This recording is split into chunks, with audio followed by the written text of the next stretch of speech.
Bom, agradecer primeiramente o espaço que você está me dando aí, de eu poder estar trazendo um pouco dessa minha experiência, um pouco dessa minha vivência ao lado do Atabaque. E, bom, primeiramente eu gostaria de me apresentar também. Eu sou Henrique Tambellini, tenho 23 anos, frequento o terreiro de Umbanda desde que eu me reconheço por gente. Na verdade, os ensinamentos do terreiro, é, primordialmente, foi o que me fez reconhecer como gente no meio disso tudo. Então, eu acho que essa pedagogia das macumbas, né, a pedagogia ensinada dentro do terreiro, ela é uma pedagogia que, quando ela sai das estruturas do terreiro, ela se expande, ela provoca o que eu gosto de chamar de mundo encantado, né?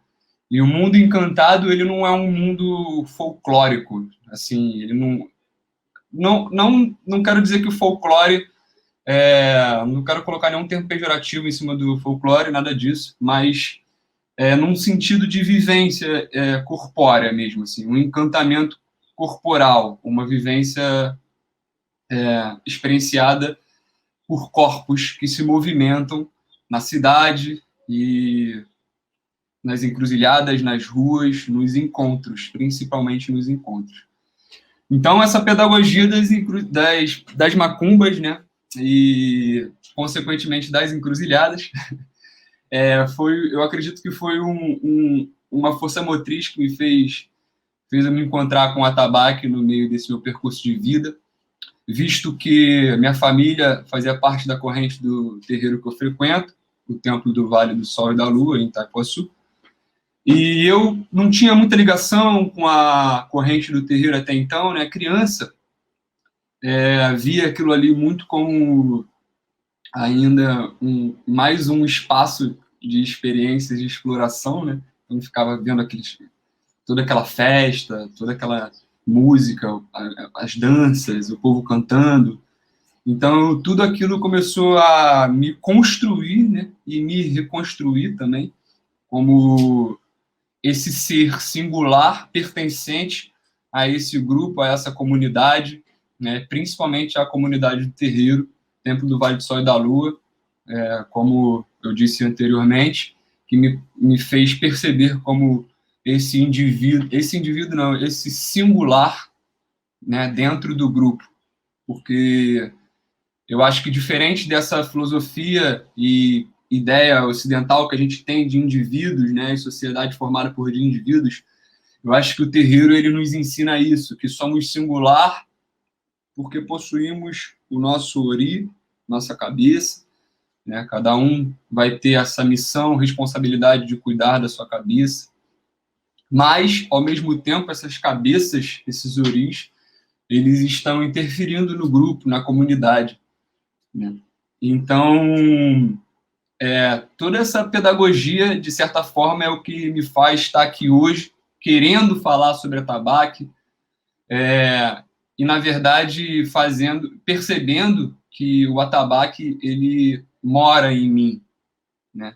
E eu digo isso porque a gente se apega a uma ideia de que o instrumento ou aquele corpo sonoro, ele é algo extracorporal, né?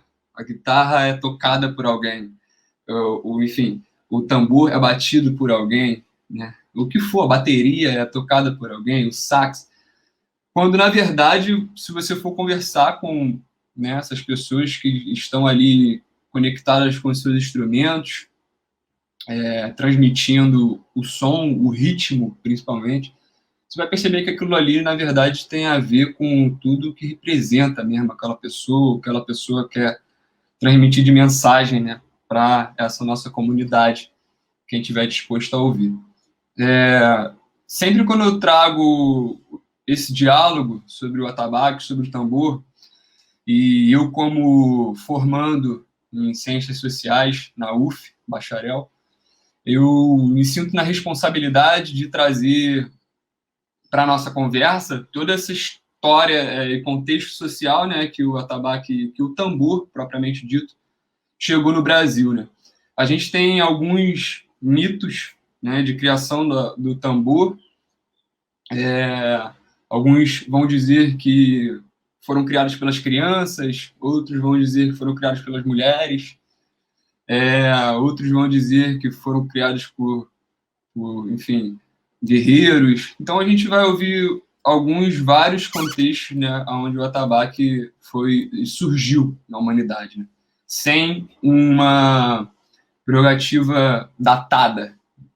Não existe isso. Então a gente segue conversando e fazendo com que o surgimento do atabaque se valorize e o surgimento do tambor se valorize a cada novo dia, visto que a gente não tem uma data determinada, mas o ritmo, né, e a conversa que os tambores vêm trazer para o nosso dia a dia são muito presentes, né? A gente, como povo brasileiro,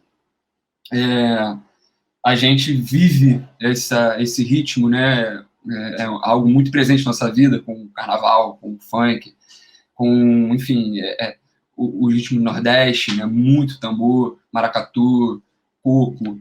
Então, são ritmos que trazem identidade, né, para o nosso povo, principalmente. E qual é o diálogo que eu gosto de trazer? É justamente esse.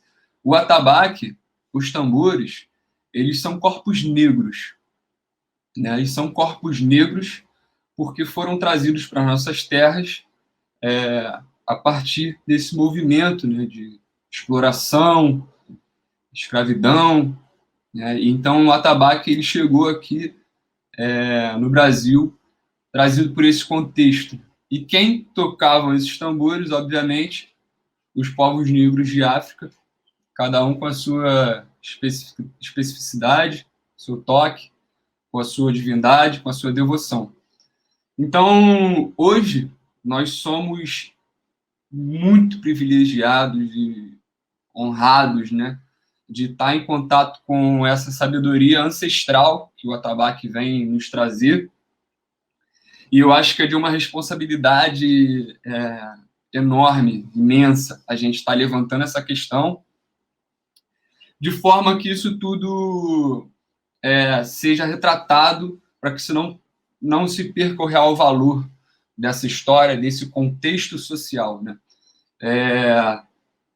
Eu acho interessante isso, como cientista social, essa questão do atabaque não ser datado, porque é assim que a gente vem trabalhar, né? Nas pesquisas de ciências sociais, a gente vem trabalhando com fatos sociais e não necessariamente com datas, né? E os fatos sociais, eles são justamente essas dinâmicas sociais que se estabelecem no nosso grupo e que, de certa forma, vão influenciando na nossa maneira de enxergar o nosso dia a dia, de se comportar diante das coisas do nosso dia a dia, nas nossas demandas e tudo mais.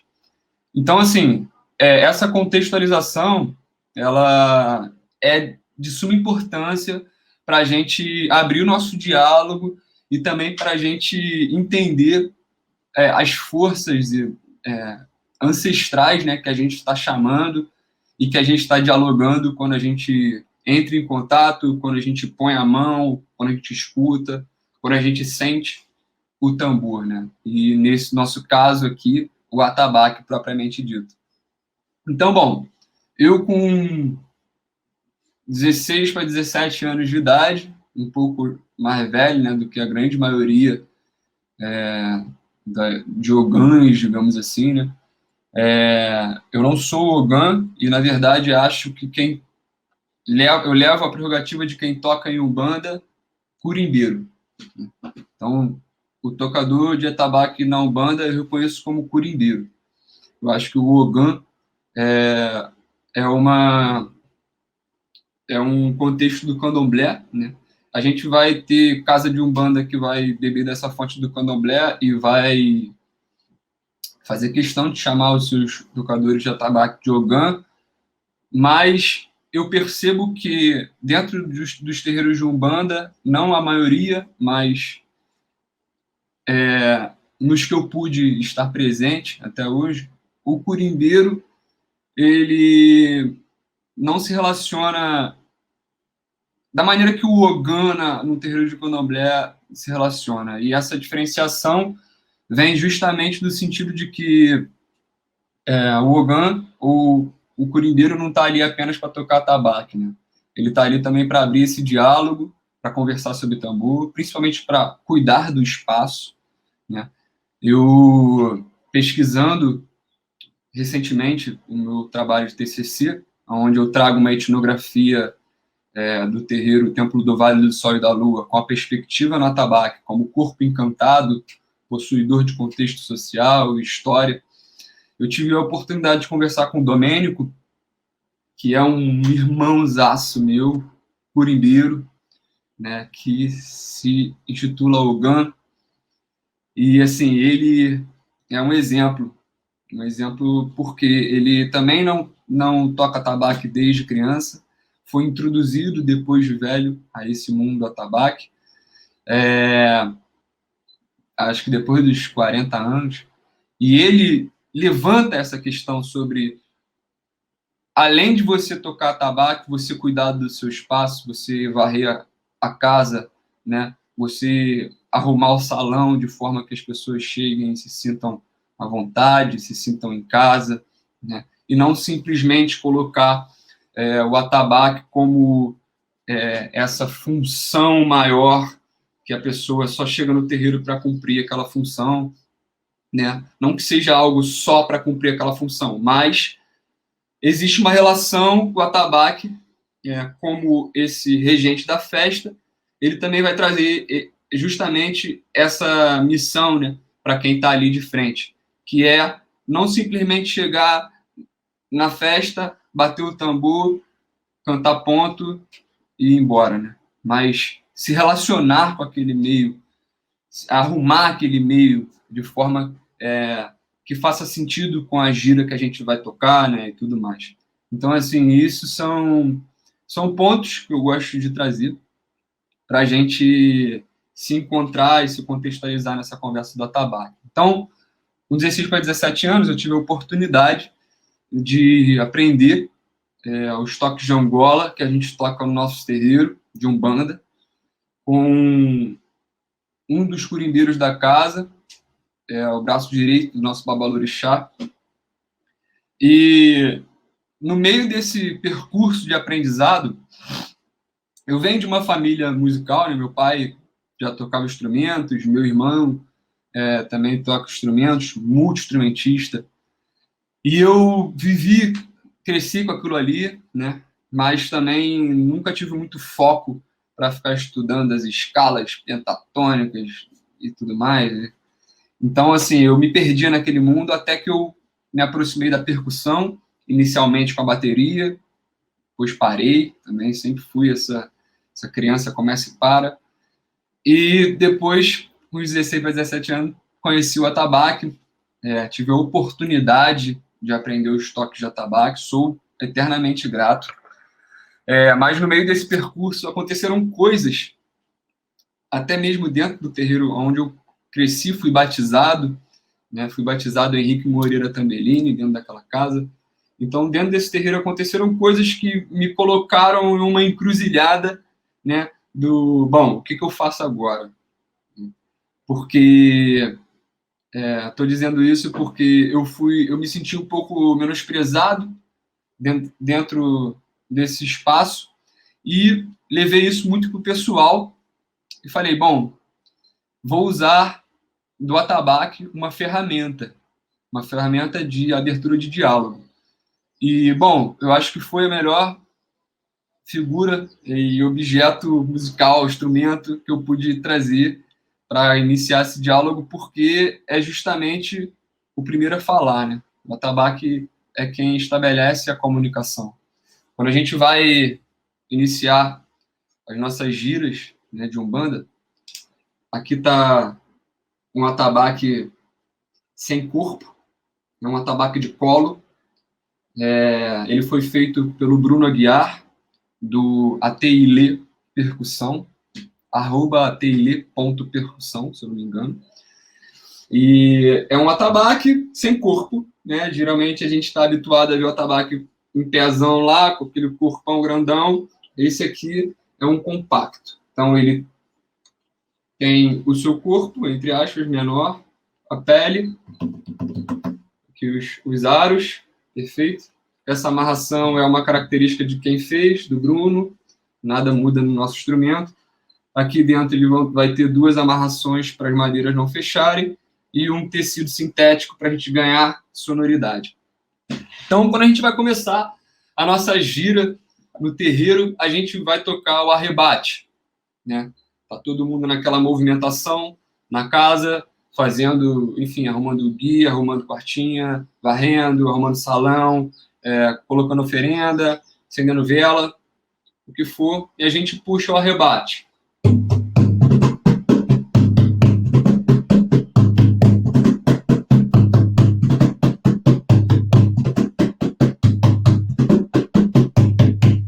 deixar para vocês verem.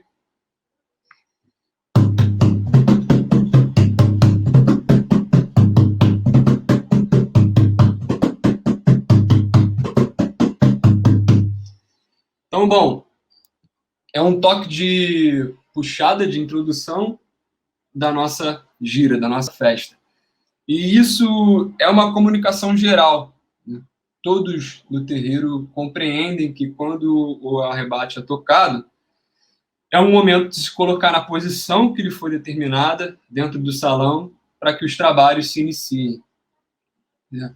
E isso é uma postura de respeito, isso é uma postura de humildade, isso é uma postura de reconhecimento diante do atabaque, né? É aquele que nos dá a ordem, né? Ele fala, ele nos dá a ordem e a gente se coloca à disposição. Isso não acontece somente na Umbanda, na verdade isso é uma tradição do negro, né? das rodas do negro aqui no Brasil. No jongo você vai ter um toque específico onde os jongueiros vão identificar como uma chamada para a roda. Na capoeira, a mesma coisa. Então, assim, o atabaque, ele traz essa iniciativa, né, de comunicação. Ele é um instrumento bem exusíaco, nesse caso, né? Exu, que vai estabelecer essa comunicação primordial, né? E não necessariamente somente através da fala, né? Mas essa comunicação sonora, né? Também, não somente através das palavras propriamente ditas, mas essa comunicação. Então, o atabaque, ele traz já nessa sua... dentro de todas essas características, como o primeiro que fala, o que estabelece a comunicação. E isso também eu acho que é primordial para a gente entender o aqui e agora que a gente se encontra e essa conversa que a gente está começando. Bom, depois do que aconteceu no terreiro, eu me senti na missão, na responsabilidade e, enfim, abracei isso como uma perspectiva de mundo, uma cosmovisão que eu possuo, ou seja, uma forma de enxergar o mundo de maneira rítmica e entendendo que ritmo é algo que nos compõe, é inerente, assim, algo que vem com a gente, é ritmo. Coração é ritmo. Piscar dos olhos é ritmo. A maneira, a velocidade, a forma que eu penso é ritmo. A comunicação entre o meu pensar, o meu corpo, a minha fala, o meu visual, a minha audição, o meu olfato, os meus sentidos, o meu tato, é ritmo, né? Existem estudos na psicologia que vão dizer que pessoas que possuem dificuldades rítmicas têm tendências a serem pessoas estabanadas, pessoas que derrubam as coisas, pessoas que se tropeçam com facilidade. A arritmia cardíaca, por exemplo, né? A arritmia cardíaca, então sem ritmo cardíaco. Então é quando você perde o ritmo, né? E a perda de ritmo nos coloca em um lugar de zona de desconforto enorme, né? Quando a gente fica ansioso, quando a gente fica nervoso, quando a gente trava, né? A gente percebe que a nossa fluidez rítmica, ela foi, de alguma forma ali,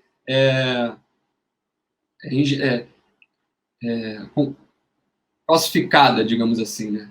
Enrijecida. Nos prenderam.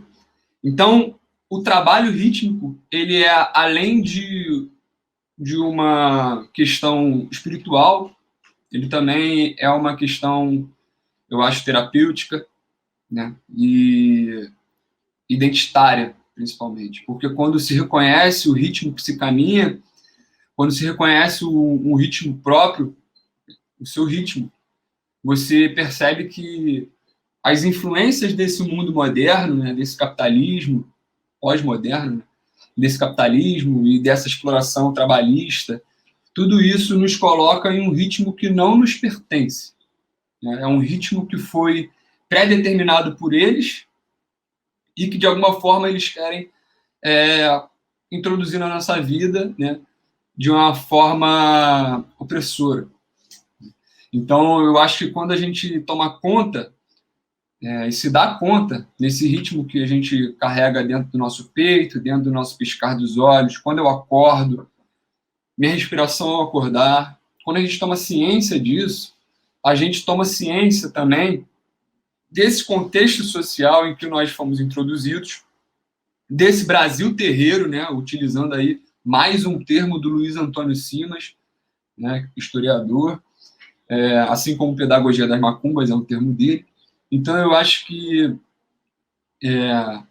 a gente toma conta disso, toma ciência desse contexto, né, e a gente entende o abafamento histórico, né, entende tudo isso.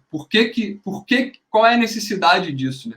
A necessidade disso para que esse mundo pós-moderno, esse capitalismo, né, esse corporativismo, tudo isso nos tire do nosso ritmo, nos torne pessoas ansiosas, depressivas, né, nervosas, travadas, solitárias, digamos assim. Então, todos esses estudos experienciais e teóricos, eu acho que também, pessoalmente falando, e aí, antes de querer levar para os outros, eu acho que me atinge dessa forma, né? Como entendendo o meu ritmo, eu consigo entender as variáveis formas que a cidade, né, a metrópole, tem de me fazer me sentir justamente fora desse ritmo, né? Como se eu estivesse fora do ritmo e justamente me sentindo nessa zona de desconforto, né? Tentando me reencontrar. E a respiração, ela é rítmica, né? Quando a gente se coloca no lugar de observar a nossa respiração, a gente percebe que se trata de uma questão rítmica. Você deixar o ar entrar, você deixar o ar sair, você entender o que está acontecendo com o seu corpo quando você deixa o ar entrar, a expansão, né? E justamente depois a retração. Então, a gente vai se entendendo como tambor também, né? Porque esse conjunto rítmico que está dentro da gente guardado, ele vai se expressando no nosso dia a dia, né? Na nossa raiva, na nossa calma, no momento de falar com o nosso filho, com nossa filha, no momento de falar com a nossa esposa, com nossa mãe, com nosso pai, com nossos familiares, quem for, com nosso amigo, né? E não só na fala, no nosso caminhar, quando eu estou na rua, me sinto com medo, como eu caminho, ou então como eu posso fazer com que o meu ritmo faça com que eu me sinta mais tranquilo, através da minha respiração, através do meu caminhar. Então, todos esses pontos, eu acho que são pontos que atingem o atabaque, o tambor. Então, começar a se relacionar com o tambor também é começar a se relacionar com os ritmos internos, né? Com os ritmos de cada singular, né? De cada pessoa. E eu gostava de trazer nas minhas oficinas, antes dessa pandemia, dessa loucura toda acontecer, a gente conseguia se encontrar, fazer rodas de atabaque, conversar sobre atabaque, aprender pontos, toques, né? Maneiras novas, mudanças, coisas tradicionais, toques tradicionais. Antes disso tudo, assim, eu lembro, antes da pandemia estourar, eu lembro de trazer bastante isso para nossa roda, assim, né? Vamos estar atentos ao ritmo do nosso jexá, ao ritmo do nosso cabula, ao ritmo do nosso congo, né?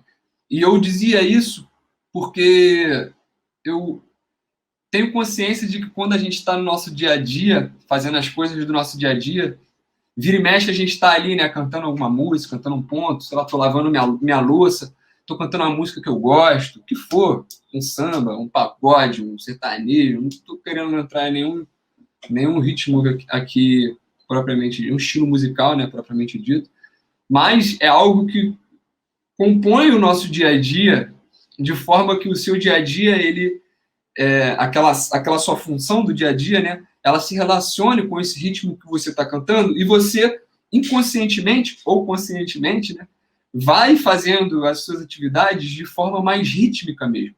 Né? As coisas vão ganhando mais fluidez. Um minuto.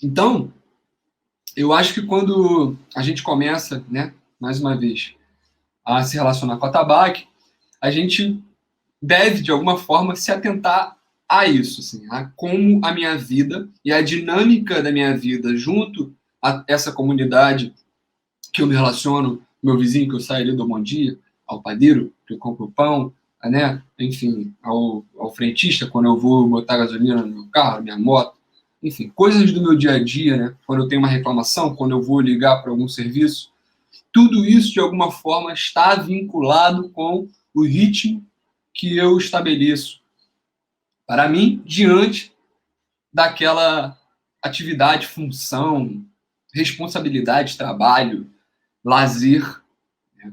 Porque até no lazer a gente pode acabar perdendo o nosso ritmo, né? E deixar se levar por outros ritmos e aí ficar novamente nessa zona de desconforto, onde vai nos causar a ansiedade, a depressão, enfim, as mazelas, né, corpóreas, porque sentir isso no corpo é algo que já torna real, né? Quando alguém sente, aquilo ali é real. Então, a gente deve conversar, a gente deve tratar desse assunto, a gente deve buscar novos entendimentos. Né? Então, assim, a oficina de tabaco que eu propunha era justamente conversar sobre isso, sobre o ritmo, a dinâmica de vida, né? Fazendo com que o atabaque ele não seja a parte, né? Ou um tambor na qual eu senti vontade de aprender e estou indo ali ter aula de percussão. Não. Eu acho que é uma questão ideológica, filosófica, de crença também, e vai permeando esses campos do saber e do conhecimento, né? Atingindo a pedagogia, né? As maneiras de se transmitir o conhecimento, as formas, né? As variáveis formas. Né? E nesse meio eu pude ter o prazer, né? E a oportunidade de ensinar crianças, jovens, adolescentes, adultos, velhos, pessoas mais velhas, né, idosos, uma idosa com dislexia, negros, brancos, índios, já encontrei. Então, é muito bom quando você abre esse diálogo e as pessoas, de alguma forma, nos dão essa liberdade, né? Para a gente poder também estar transmitindo isso que o nosso corpo sente. E, de certa forma, a FOC, né? O Festival de Oficinas Culturais, que o Sérgio está propondo, é isso.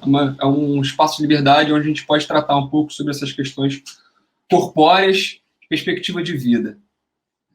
Então, e de cosmovisão também, já que isso faz parte da minha pesquisa e também das minhas vivências e do que eu trago para dentro da minha casa também. Bom, essa é um pouco da parte teórica. Eu gostaria de deixar aqui alguns livros que estão me ajudando muito na minha pesquisa. São 3 livros do Luiz Antônio Simas, historiador, e um livro do Muniz Sodré, professor baiano, também historiador. Bom, esse daqui é o Corpo Encantado das Ruas, de Luiz Antônio Simas, que eu comecei tem pouco tempo, os capítulos são bem pequenos, o diálogo é bem objetivo, então é muito legal da gente começar a entender como essa dinâmica do tambor e das macumbas, né, a pedagogia das macumbas, a ciência encantada das macumbas, que é até outro livro, como isso se relaciona com o nosso dia a dia, né, como isso faz presente. O outro é Pedrinhas Miudinhas, ensaios sobre ruas, aldeias e terreiros, do Luiz Antônio Simas também, indico muito. Esse aqui, Fogo no Mato, A Ciência Encantada das Macumbas, é um livro que está muito vivo no meu trabalho de pesquisa. Ele aparece diversas vezes, é um livro magnífico, porque a gente consegue, a partir do diálogo que o professor estabelece, a gente consegue enxergar justamente a macumba como uma ciência, né? A comprovação dos corpos, a experiência dos corpos. Né? Não existe nenhuma comprovação científica maior do que a experiência corpórea de um grupo, né? De uma comunidade. E, bom, Muniz Sodré, Pensar na Go, é um livro magnífico, também está sendo um livro de pesquisa, então eu estou lendo com aquela leitura de pesquisa, e Muniz Sodré vai trazer uma perspectiva de que os gregos, né, o surgimento ali desse contexto, surgimento da ciência, digamos assim, a matemática, o milagre grego, tudo isso, ele vem desconstruindo uma perspectiva de que, bom, abafaram muitas histórias antes disso aqui, antes do milagre grego, né? Muitos filósofos gregos foram para a África beber daquela fonte, né? Aprender os conhecimentos de África, os conhecimentos ancestrais. Só que, cara, as informações, né, que foram passadas, elas não foram interiorizadas mesmo como o povo, né, um povo que já vivia aquilo ali, que nasceu naquele meio, né, que fazia parte de uma dinâmica corporal comunitária. Né? Então, quando o grego sai da África e volta ali para a Europa, né, ele deturpa, né, o céu e a terra, essa dualidade, né, essa questão dos ancestrais, ou enfim, da divindade, não estar presente aqui agora, junto da gente, né, essa divindade que ela está sempre sendo buscada, né, sendo buscada, e a gente parece estar sempre sendo inferiorizado, né, como se eu precisasse, enfim, me sacrificar para que eu chegasse aos pés dessa divindade,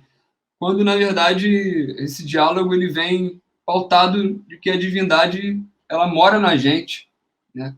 Nós somos os nossos ancestrais, né? E nós temos essa responsabilidade diante dessa perspectiva, né?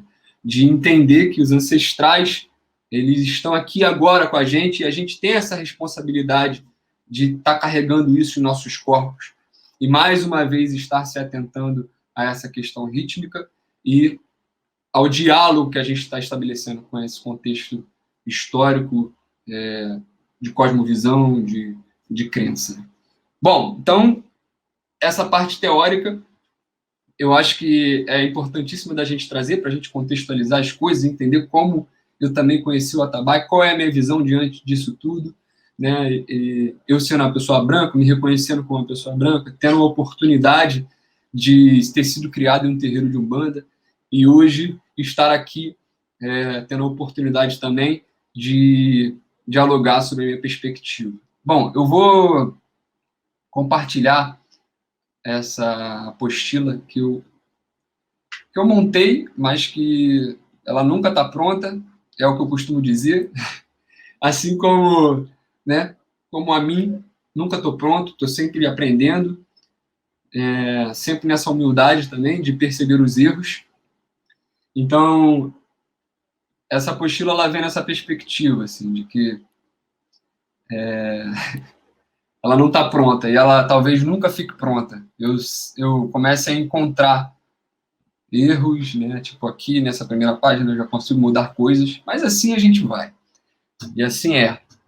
Bom, Inicialmente, eu trago um pouco da composição da tabaque, o corpo, né, da tabaque, os materiais que podem ser, a gente pode encontrar por aí, pinho, jacarandá, pau d'arco, a saranduba e o cedro são super comuns de se encontrarem, né? O atabaque antigamente em África, e isso foi um ensinamento que eu recebi durante uma matéria na UF, que eu tive a oportunidade de conversar com o mestre Cotoquinho, candomblessista, capoeirista da Baixada do Rio de Janeiro, e ele me ensinou que o atabaque não veio com essa imagem, né? Essa imagem que se assemelha ao corpo humano, em pé, que possui estrutura que o mantém em pé, né? No caso, a madeira. Ele não veio assim. Ele veio deitado no chão e a gente sentava em cima do atabaque e batia na extremidade onde estava o couro. E o couro, aqui ao lado, o primeiro mito que se conta, né, do surgimento do tambor, vai aparecer o couro de cabra, se não me engano. E aqui eu não botei. Mas é porque hoje em dia o que a gente mais encontra vai ser o couro de boi. E a base do atabaque, o que mantém ele em pé, é o pepelê. Então, assim, eu apresento o atabaque dessa forma para a gente perceber as composições, né? Tem as cintas aqui do atabaque, o mantém firme, e também estabelecer uma comunicação com o nosso corpo, né? A gente, assim como o atabaque, possui uma estrutura que nos mantém em pé, uma estrutura óssea, e no meio dessas estruturas ósseas, né, umas cintas, né, as cartilagens. Então, e a gente possui a nossa pele, que assim como o atabaque vibra, né, quando a gente, enfim, quando a gente está em paz, quando a gente está com raiva, ela vibra em uma determinada frequência, né, que até os outros conseguem sentir. Então, e aqui a base do atabaque, né, o pepelê, o que mantém ele em pé, no caso, o nosso pé. Então, eu acho que essa comunicação ela é muito importante também para a gente perceber que o atabaque ele não é tão extra assim, né? Talvez seja bem intra, algo bem sobre a gente. E quando a gente vai procurar o atabaque, a gente está indo procurar muito sobre a gente, né? Aprender muita coisa sobre nós mesmos. Bom, aqui o rum, nas nossas giras de Umbanda, a gente possui 3 atabaques, assim como em outras tradições, muitas outras tradições vão trazer 3 tambores ali de marcação, digamos assim. A própria escola de samba, né, com o surdo de primeira, o surdo de segunda, o surdo de terceira, criado pelo Miquimba. Então, o surdo de terceira, ele surgiu, algumas pessoas vão dizer que ele surgiu em um ensaio de escola de samba, onde não se tinha o surdo de primeira, e aí o Miquimba começou a fazer uma marcação do compasso binário do samba, né? 1, 2, 1, 2, 1, 2. Então ele começou a fazer essa marcação e no meio disso tudo encaixando viradas, né? Quebras de compasso. Então a gente vai encontrar 3 tambores de marcação em muitas outras tradições. Então aqui o rum é o nosso tambor de afinação mais grave, responsável pela puxada dos toques. Isso na Umbanda fica evidente, mas no Candomblé fica ainda mais evidente. Eu tive a oportunidade recentemente de participar da levantada de Ogum, de um irmão meu, irmão, me deu essa oportunidade de estar aprendendo toques de Candomblé e estar presente numa levantada de Ogum. E sou do Ogum, então isso simbolizou muita coisa para mim. Foi uma comunicação direta com esse meu ancestral. E ficou muito nítido assim, a puxada do rum. O respeito do rumpi e do lé, que a gente vai ver daqui a pouco, para com o rum. O rum vai puxar uma marcação que o rumpi e o lé já sabem o toque que vão entrar. E essa comunicação é algo incrível, muito sutil e de uma potência bizarra, enorme. Então, possíveis viradas para quebrar as repetições. Isso aqui numa perspectiva umbandista, e principalmente no terreiro onde eu fui criado. O rum, no terreiro onde eu fui criado, ele não fica só variando, só virando. Ele também toca o toque, a base do toque. Mas possui essa responsabilidade de puxada do toque e também tem a capacidade de possíveis viradas para quebrar as repetições. No meio, o tambor de afinação média, o rumpi, responsável por manter o andamento do toque. Então, o rum vai entrar, o que for, né? O rum vai entrar no Ijexá, vamos supor. Fiz a puxada do Ijexá, o rumpi vem.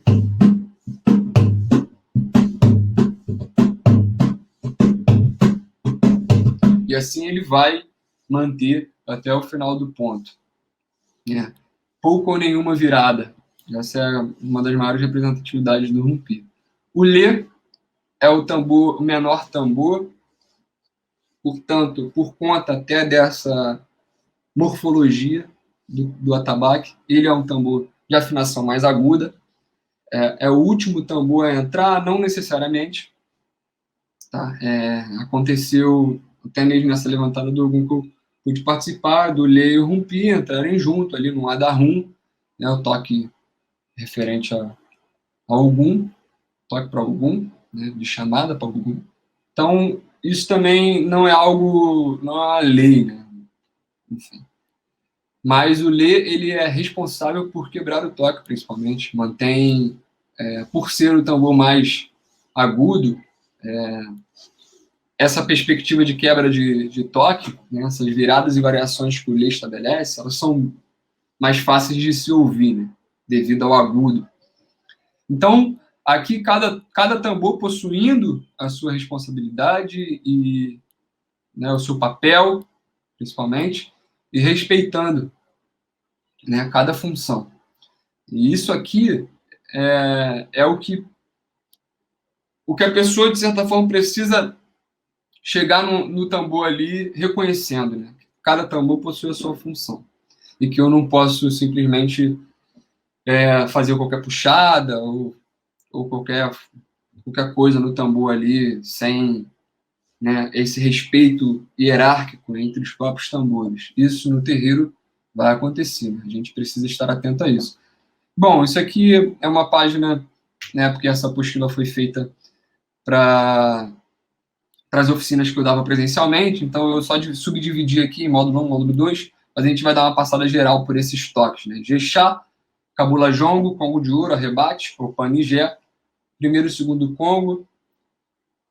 Essa é uma forma que a gente chama no nosso terreiro, primeiro e segundo Congo, você vai encontrar aí só como Congo, né?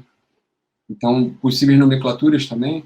O Cabula, Samba Reggae, junto do Cabula aqui, e por fim, Barra Vento. Bom, então, Ijexá.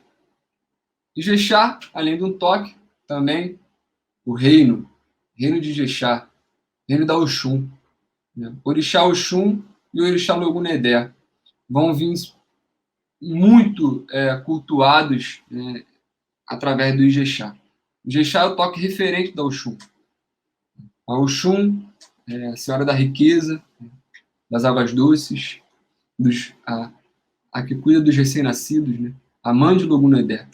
Então, Ijexá, aqui é a demonstração do Ijexá, vamos fazer o básico. Algumas pessoas entram na questão comigo referente a possuir o atabaque ou não. Ah, eu não tenho tambor, eu não vou conseguir tocar. Então, eu vou deixar aqui do meu lado um balde. Um balde. Então, para quem não tem tambor, a gente faz no balde. Então, aqui a gente, assim como o atabaque, a gente vai enxergar as mesmas proporções. Tá certo? Então, se não tem um atabaque, o treinamento fica no tambor, levando em consideração que a gente não vai ouvir, claro, o mesmo som, mas a técnica de mão e o ritmo que vai ser estabelecido, né, a marcação temporal que vai ser estabelecida, ela é a mesma. No caso aqui, o Ijexá, eu tenho, basicamente, o, dois, o, dois. E em cada 1 e 2, eu vou fazer a marcação do tá. Aonde está o tá no nosso tambor? Toda vez que a gente for olhar o atabaque, pegar aqui o nosso amigão aqui, atabaque, a gente vai fazer o seguinte, a gente vai traçar uma linha horizontal no meio dele, aonde abaixo dessa linha horizontal eu tiro o tum, a mão do tum ela vai vir assim, né, os dedos, não preciso fechar, forçar os dedos, mas também não posso deixar eles abertos, a mão super frouxa. Eu enrijeço um pouco a minha mão e ela fica assim. Então, o que vai entrar no tambor é daqui para frente. Beleza? Daqui para frente. Então, essa é a minha pegada vem no tambor. Ó. Que sobra de mão. Então, aqui eu tiro o tum. Esse tum, ele ecoa. É tum. Não é? Eu nunca bato e deixo a minha mão. Senão ele vibra. E o som não sai. Então, o ideal é sempre prestando atenção aqui na abertura do cotovelo. Se eu tiver muito aberto assim, fica muito desconfortável para tocar. Eu fecho 90 graus e minha mão fica super confortável aqui no tambor. Direita, esquerda, esquerda, direita, esquerda, direita, esquerda. E o tá, diferentemente do tum, vai se encontrar acima dessa linha. Quando eu falo acima dessa linha, né, vamos imaginar aqui a nossa linha aqui horizontal. Quando eu falo acima dessa linha, muita gente leva em consideração tocar aqui. Não há necessidade de tocar nessa região. A gente vai fazer o seguinte, o tá, diferente do tum, a mão vai vir um pouco mais aberta e relaxada. Eu chicoteio o tambor com os meus dedos, praticamente. É seco. Tá, tá, tá, tá. Tum, tá, tá, tum, tá. Então, bom, essas duas sonoridades são as sonoridades básicas de chá. Claro que a gente, durante o toque, a gente pode abafar com a outra mão, né? A gente pode bater dedo, né? Enfim, a gente pode explorar isso. Mas agora, nessa base, o que a gente vai precisar é tum e tá. Com a direita, com a esquerda.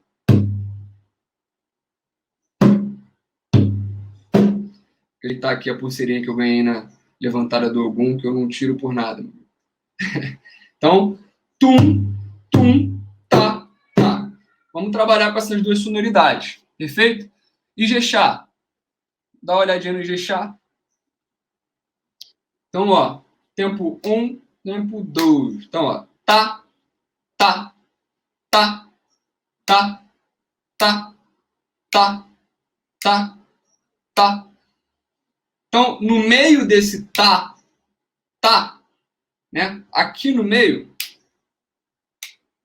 eu vou colocar o tum. E ele vai fazer essa quebra entre os dois tais. Então vai ser tá, tum, tá, tá, tum, tá, tá, tum, tá, tá, tum, tá. Como é que isso fica no tambor? Oh, tu, oh, tu, tá, tá, tum, tá, tá, tum, tá, tá, tum, tá, tá, tum. Vou tirar o tum.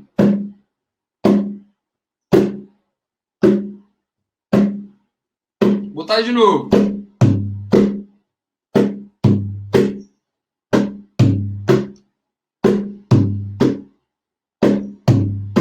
No caso, eu sou destro.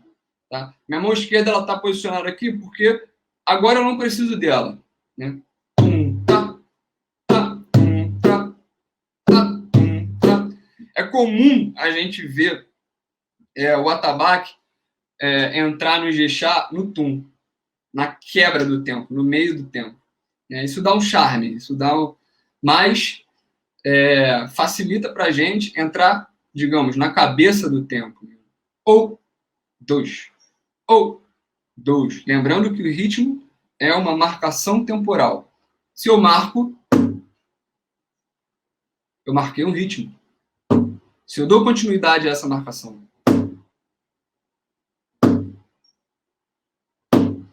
tem um ritmo. Então, quando eu estabeleço o ritmo do meu Ijexá, aquela conversa inicial, estabelecer o ritmo do nosso Ijexá.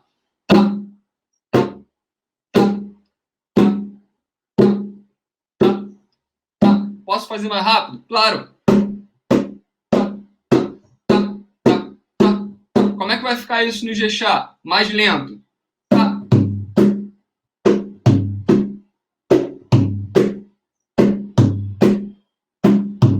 Mais rápido.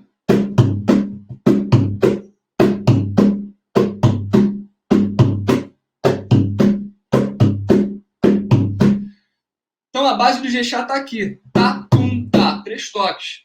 Dentro dessa base vão acontecer variações, viradas, né? E isso tudo vai depender justamente desse foco que a gente vai estar estudando, né? Sempre um estudo percussivo. Primeiro eu pego a base, estabeleço, reconheço, escuto, ouço bastante, né? E o Ijexá, ele... Voltando aqui. O Ijexá, ele não é um toque difícil de ser encontrado na nossa música, né? Aí você vai ter anunciação, na bruma leve das paixões que vem de dentro, Ijexá. Tantas músicas aí, Djavan, a MPB brasileira ela é marcada por esse Ijexá. Né? Então, diferente do Barravento, por exemplo, é mais fácil da gente encontrar esse toque no nosso dia a dia. E às vezes a gente nessa de, né, tô ouvindo uma música, a gente nem toma conta, toma ciência do ritmo que está sendo estabelecido ali. Então, voltando para cá. Então, se você é canhoto ou destro, ou canhota ou destro, isso não faz diferença. Você vai fazer o mesmo movimento com a esquerda quanto com a direita. E aí existem variações, né?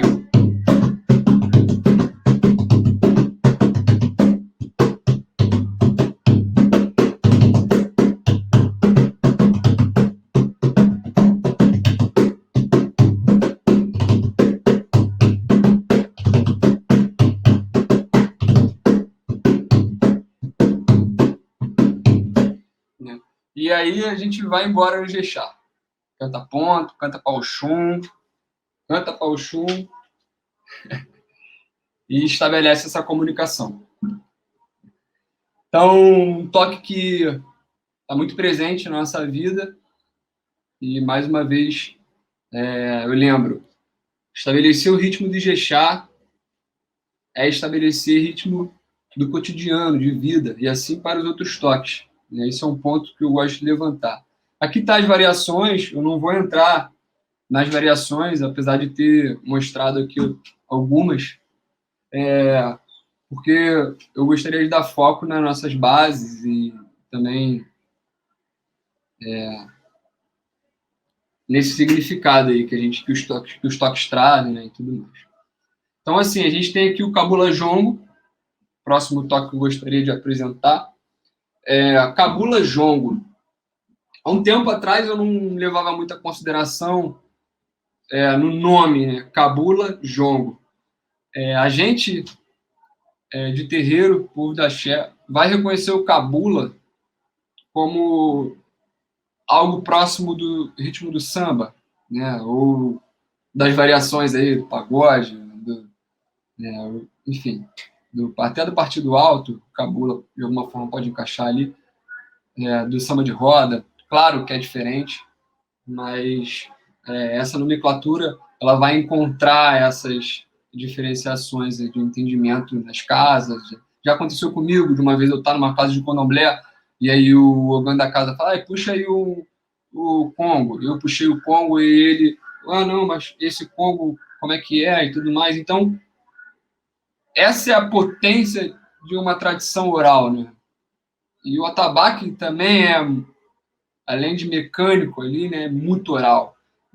A fala, o aprendizado através da fala, quando eu faço tá, tum, tá, tum, tá, eu estou sendo o tambor, eu estou sendo o próprio atabaque.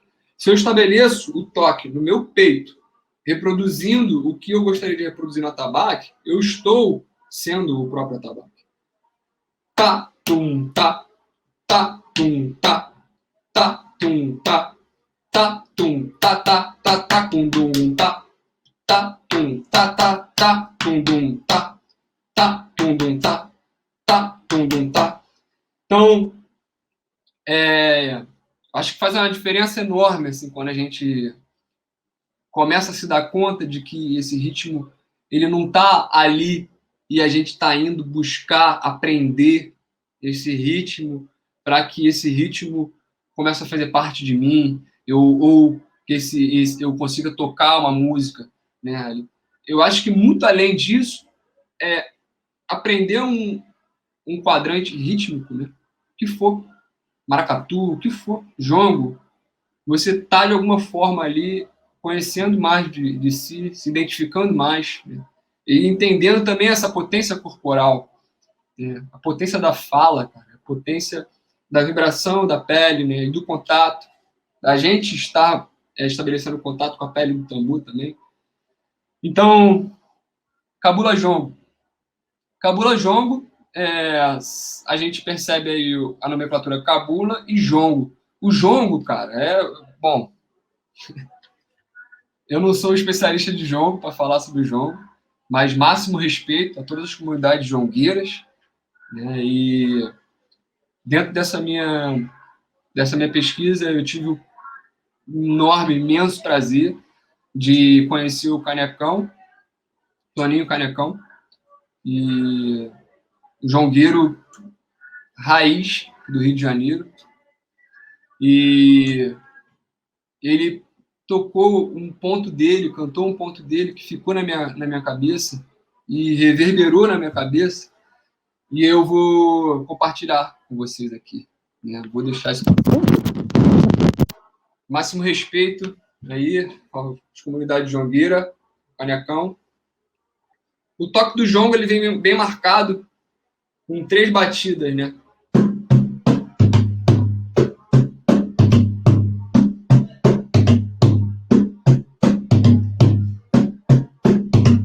E aí o ponto vem mais ou menos assim. Eu fui na mata buscar a lenha, passei na cachoeira, molhei a mão.